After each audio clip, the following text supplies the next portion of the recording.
Investor, educator, and author Robert Kiyosaki has changed millions of lives all over the world. His book, Rich Dad, Poor Dad, has been on the New York Times bestseller list for over 5 years.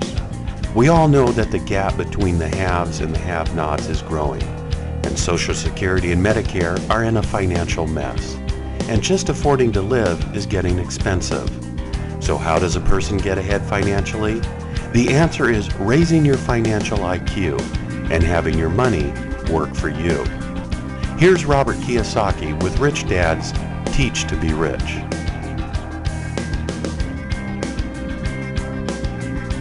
Okay, moving on. How many people ever heard these words? Repeat after me. Save money, get out of debt, invest for long term, diversify. Okay, this is good advice if you have very little financial education, but it's terrible advice if you're financially educated. So let me explain how I came up, where I heard this is that I was watching this very popular morning program that goes all the way across the U.S., and they have a very good-looking couple, you know, the host and hostess, and they're saying, okay, it's the start of the year, and this time we're going to have the financial expert of planet Earth come in and give us financial advice for the new year. So, welcome, so-and-so, financial advisor, and everybody goes in hand, all this, you know. So this guy pops out, and this is 1999, and he goes, okay, ladies and gentlemen, my financial advice for the new year is work hard. Save money, get out of debt, invest for long term, diversify. And the young host and hostess go, oh, that's such brilliant advice. Big hand, big hand, big hand, big hand. So the next year they invite him back again, and again Freddie Financial comes popping back up there and says, what's your advice for the new year? And he says, I advise people to work hard.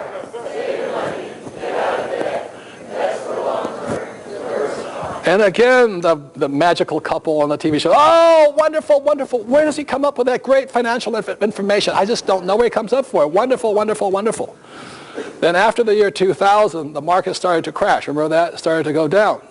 And so they invite Freddie Financial back on again. They say, and welcome for the new year. He's going to give us the advice of how to handle this tough financial situation. And so Freddie Financial comes out, and one more time he says, my advice for this year is, save money, get out of debt, invest for long term, diversify. and did this stop the market crash? No, the market kept going, and between the year 2000 and 2003, the people that followed this advice, millions of them, many people with 401ks, lost an estimated $7 to $9 trillion worth of their savings. They got wiped out. That same period, Wall Street paid the highest bonuses ever to their people. To me, that's unconscionable. But the reason it's unconscionable here is most people think that this is investment advice, and what you'll find is primarily a sales pitch. It is not good investment advice. Now, I'm not saying don't follow it. I'm saying if you want to be rich, this is bad financial advice. And what I'll be going into is why I say it's bad financial advice. Number one, when you look at work hard, the reason work hard makes no sense is because most people work hard over here. The reason you don't want to work hard here is because the more you work for money, the tax laws are written against anybody who works for money. If you're a laborer, whether you're a doctor or a lawyer or an employee, the harder you work, the more money you make, the higher your tax bracket is. So these people get wiped out. The tax breaks are over here for people who have people work for them or their money work for them. That's the big difference. Save money is the next biggest one here. The reason save money is really, really bad advice is very simply because the world changed in the world time 1971. In 1971, there was a man named President Nixon who took office. And what happened in 1971 was Nixon turned our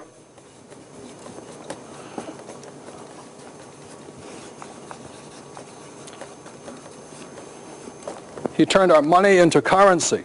So after 1971, we're no longer saving money. After 1971, we started saving a currency. And the problem with a currency is just printed by the government. It's called fiat currency. And what happened in 1971 was Nixon took us off what's called the Bretton Woods Agreement, which started in 1944 and ended in 1971.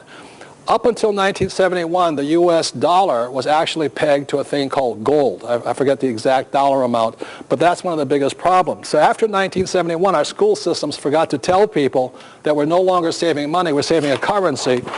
And if you've studied economics, this is what a currency is designed to do. It's very simple. Over 40 years, a currency is designed to fall. Let's say you have $1. A currency is designed to drop in value to about 5 cents. So you never get ahead financially because the dollar is dropping. So after 1971, you shouldn't be saving money anymore because you're saving a currency. Now somebody can say, well, how do you know this is true? Is the reason I know this is, I'm not saying this is 100% accurate because there's other factors to it, is my father's house purchased in 1967 or something was $50,000. And today that house is now worth $1.5 million. It's the same house. In fact, it's in worse shape now.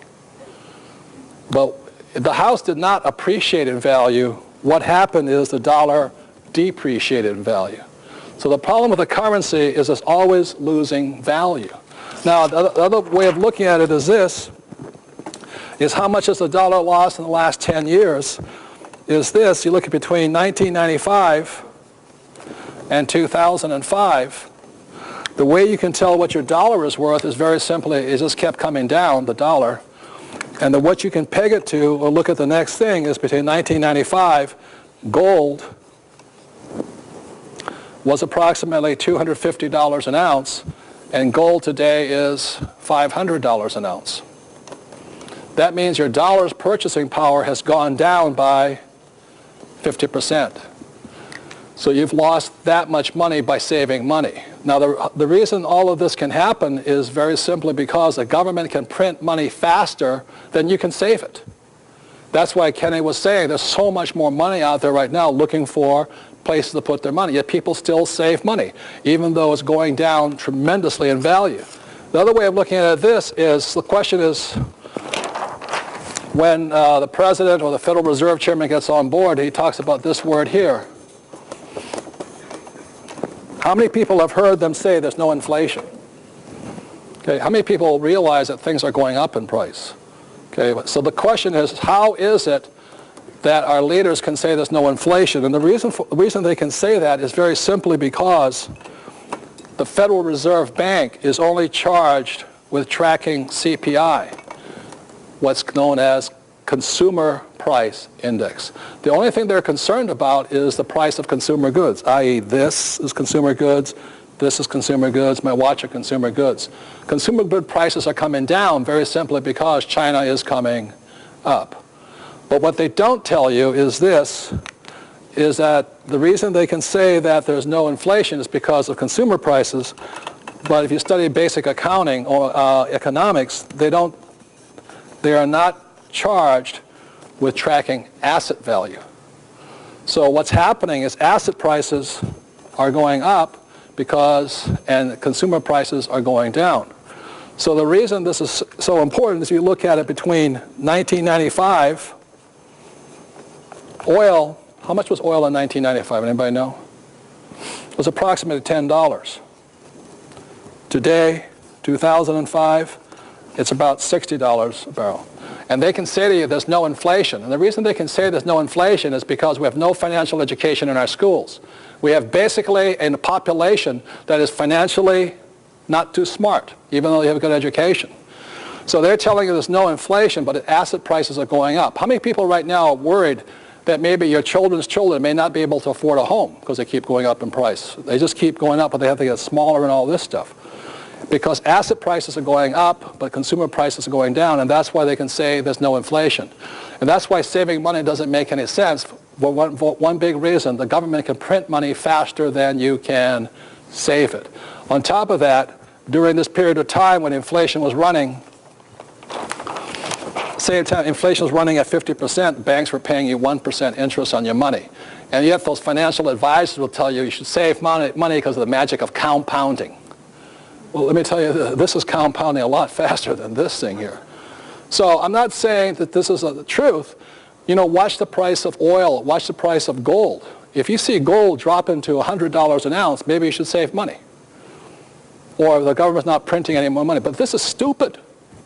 To save money when these trends are going on, it makes no sense. That makes sense, you guys here? So that's why I don't save money. I've been saving gold since 1996.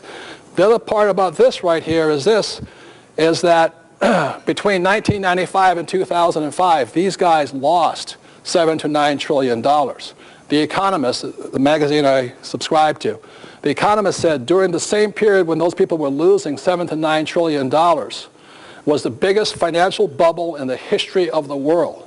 That's why Kenny has made money, Scott has made money, I've made money. The reason we made fortunes is we were not in the stock market. We were not in savings. We were not in bonds. We were not doing what our financial planner said to do. We were doing exactly the opposite. And the reason it works differently here is this, is because the people that were making money, if you look at it this way, the chart, the stock market from 1995 to 2005, the stock market went like this, spiked, and it went down. Same period of time, gold, oil, and real estate went like this. So the people that were in real estate, gold, and oil, basically commodities, made a fortune. The reason that happens is this, is every 20 years the market changes. So this market here in gold and real estate should go up to about 2020 and head back down again, and then stocks will come back up again. That's basically the running trends. But they didn't tell the investors who were in mutual funds that. That's why so many people took a hammering at that time. Now the other part about it is this, the people that won were the debtors, not the savers. How many people in this room wish you had bought more real estate in 1995? How many people wish you were in debt up to your eyeballs with real estate? You know what I mean? That's the difference there. If you had bought real estate back in 1995, which is when I was buying as much as I could, that's when it took off. Also, in 1996, I started my gold mine in China, and I've always invested in oil because I used to be an employee of Standard Oil for a few months. But that's why I understand these markets. I'm a commodities guy, not a stock and paper guy like that. So those are some of the big differences. So the thing about get out of debt, this is really bad advice. To save money and get out of debt when the market trends are going like this is really stupid. You should be getting into debt for something like this and getting out of debt for something like this. But one of the biggest lessons my rich dad taught me was the difference between there is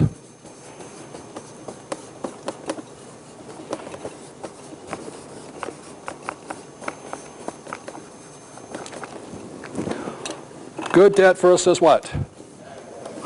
Hello, good debt versus what? Bad debt. Very simple as this. Good debt makes you rich. Bad debt makes you poor. And as I said earlier, the reason that most people in the middle class and the poor are struggling is what they spend their money on, is they're spending money on things that are in bad debt, things that are consumer items, not asset items. And that's the big difference. So I'd like to bring up, this is a very important subject because debt goes both ways. I'm going to bring up another attorney friend of mine. He's one of Rich Dad advisors, is Garrett Sutton. Garrett is he's written 2 books. One is Own Your Own Corporation. Right. Well, what I want you to have you talk about is the ABCs of getting out of debt. Okay. Americans love scores. All right. What's the Yankees score? What's the Lakers score? We love scores, but there's one score that you don't pay attention to enough, and that's your FICO score. All right. That is your personal scoreboard for borrowing money and using the credit system. And this book talks about how to maximize the system. Now on the chart there, a 450 score is low and an 850 score is high. What do you need for a 450 score? There are 2 things. Does anybody know what you need? A social security number and a pulse. All right? That will give you a 450 score. But if you have a 450 score, what kind of borrowing power do you have? 0. And you will find yourself paying more money for utilities, for auto loans, for all sorts of things you need to get by in our society today. So you need to know how to win this game. You need to know how to get your FICO score up to 700, up to 800, and then you can take advantage of our credit system. Could I say one more thing? This Sure. is the most important. The reason I wanted Garrett to talk about this is one of the problems with having bad debt is you don't get good debt. Well, and that's the point, is I want you to get out of bad debt so you can start using good debt. If you have a low FICO score, you're not going to be able to take advantage of the good debt opportunities. You need to get out of bad debt so you can get into the good debt program here that Robert's talking about and start improving your financial future by investing in real estate, oil, and commodities. Right. And the biggest problem with people with bad debt is that they think that by borrowing money in this real estate market is the way to get out of it, and they just make the matters worse. I've met so many people who are trying to get into the real estate market or any kind of market or gold when they have bad debt. I said the first thing you should wipe out is that bad debt, because if you're a moron with bad debt, you'll probably be a moron with good debt too, you know, so you want to get out of both of it. And I've been in debt, you know, I mean, I've sold people. American Express has had me on their most wanted list at times, you know, when I lost a company back in the 70s. But it was one of the best things I ever did, was really work my way out. It was almost $1 million. Was almost working my way out of this was one of the best things I ever did, because it made me appreciate this, but it also made me a lot smarter. So. Well, and Robert, you and Kim provide the example of how you got out of debt, the bad debt, in this book. It's a great example. It can be done by anyone. There are simple steps you can take to get out of bad debt. Don't let people tell you, though, that it can be done in 30 days. It takes a while to get out of bad debt. $1 million took a while. It took a while. So the point is that you're going to use these strategies to get out of bad debt so you can take advantage of the good debt opportunities that are out there. Kenny, Scott, they both mentioned there is money out there. There are people willing to invest in good projects. Take advantage of that. Get out of bad debt, start using good debt. Thank you. Big hand for Garrett, please. Thank you.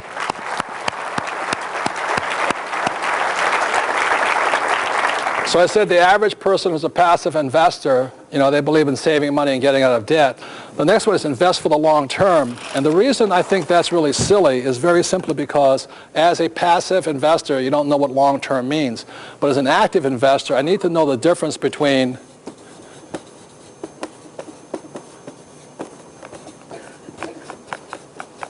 commissions versus what? Fees. And the difference here is this, is when I buy a piece of real estate, I may pay a 6% commission. But if I start investing in a mutual fund or one of those funds, I pay fees forever. So let's say I start when I'm 25 and I go till I'm 65. Every quarter, every year, I'm paying a fee to the mutual fund company. With real estate, I pay it once, and that's all I have to pay.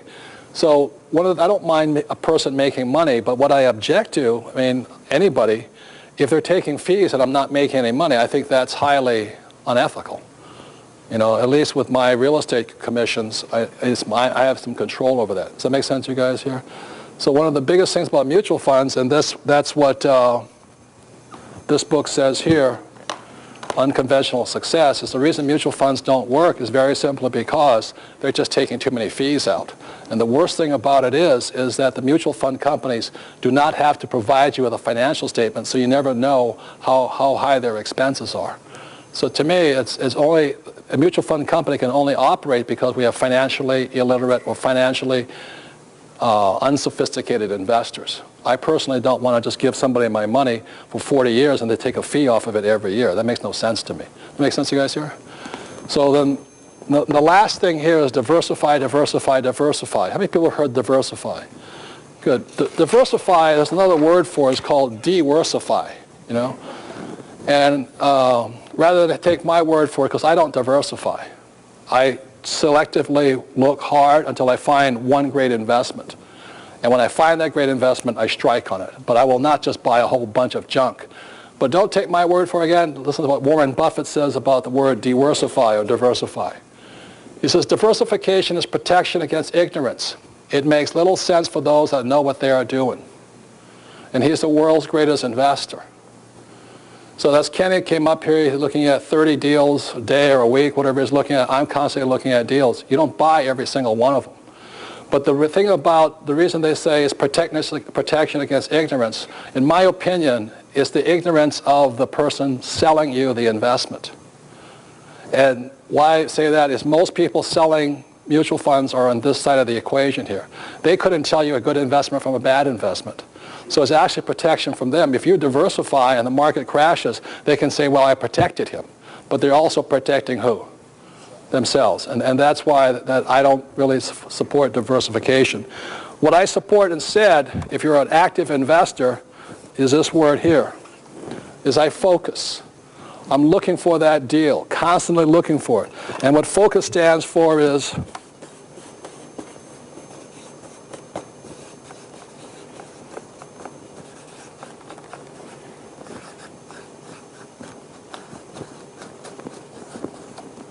follow one course until successful. And what I mean by that is there's several things. Is I look and look and look until I find what I want. But also when I was learning how to be a real estate investor, I stayed with it, stayed with it, stayed with it, stayed with it until I was pretty good at it. And then I moved on to some other kind of investment. I don't diversify. The problem with diversification is this, is if the market crashes and you get wiped out in your 401k, your retirement plan, your financial planner will not give you a money-back guarantee. So let's say it crashes when you're 55 years old. By diversifying or following this advice, you're not any smarter than when you started. You have no experience, so you cannot recover. Does that make sense to you guys here? So I'd rather learn to invest and focus and buy what I want to buy, even though I make some mistakes early on in my life, and that way I don't have to make the mistakes again. So that's a very big difference. So let me just say this much. If you have low financial education, follow this advice. Work hard, save money, get out of debt, invest for long-term, diversify. This is great advice for passive investors who just turn their money over to somebody they hope is smarter than they are. But if you want to be an active investor, then you focus, you follow one course until successful. So just say it one more time, as I did real estate for a long time, and then over here on the fast track of the cash flow game, I started doing IPOs, I started funding companies. I just kept practicing, but I stayed with it until I was successful. And that's the difference. The reason I stay back with real estate, I enjoy it, and bankers give me a lot of money for it, so it's nice and easy, and it's really easy to find a deal. I'd like to give credit for the person that gave me this. My rich dad always said focus, but follow one course until successful came from a group called Winners Camp in Hawaii, where they take young people and they train them to focus, not diversify. So basically that's why this advice here I think is very bad financial advice if you're an active investor, but it's very good advice if you're going to be a passive investor. And that completes this part of the section, and when we come back we'll go into how to have more control over your investments. Thank you very much.